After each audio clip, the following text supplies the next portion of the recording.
Welcome back to World Sports Talk. I'm Chris, your favorite stat reader, and we have the Cavs hosting the Bulls, and the Cavs are 9-point home favorites. The over-unders at 238.5. The Bulls are plus 330 on the money line, and the Cavs are minus 425. Now, these are the overnight odds. They're going to change the closer we get to tip-off tomorrow. They've played 3 times this season. The Cavs won all 3 games. The first one in Chicago, 119-113.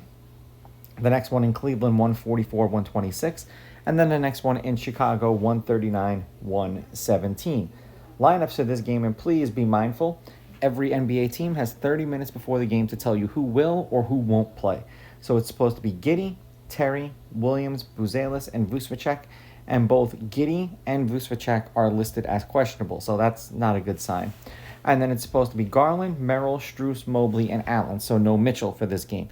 These games are kind of meaningless for the Cavs. They're probably just going to be getting ready for the playoffs. Head-to-head, the Cavs are on a 3-game winning streak against the Bulls. They are 9-1 against the Bulls in their last 10. The home team is 6-4. The favorite has won and covered the last 2. The favorite is 5-5 on against the spread. The favorite is 8-2 on the money line. The over is hitting their last 2. The under is at 8-2, and then the under at 238.5 is also 8-2. And as I said, I highly encourage you not to bet these basketball games.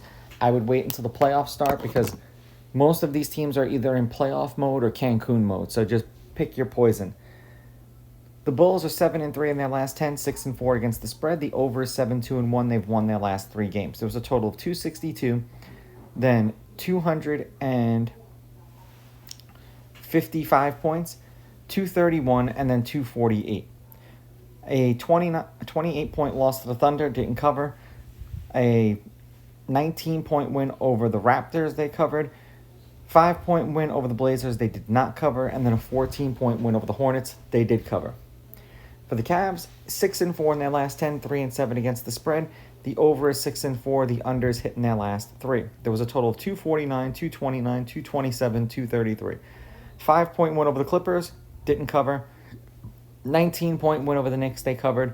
1-point win over the Spurs, did not cover. And then they lost to the Kings by 7. They didn't cover. To me, this game will boil down to whether or not the Bulls cover. If Giddey and Vucevic play, I think they cover. If they don't play, then the Cavs are probably going to beat them like redheaded stepchild or stepchildren. I will take the Cavs on the money line, provided that Giddey and Vucevic play. I would take the Bulls getting the points. If they don't play, I take the Cavs laying the points. And the over-under is eerily similar to that same point. If we get the lineups that I read off, 238 points just does seem like a lot. I'm leaning under. These are just my picks. If you disagree, please go with your gut, and please bet responsibly.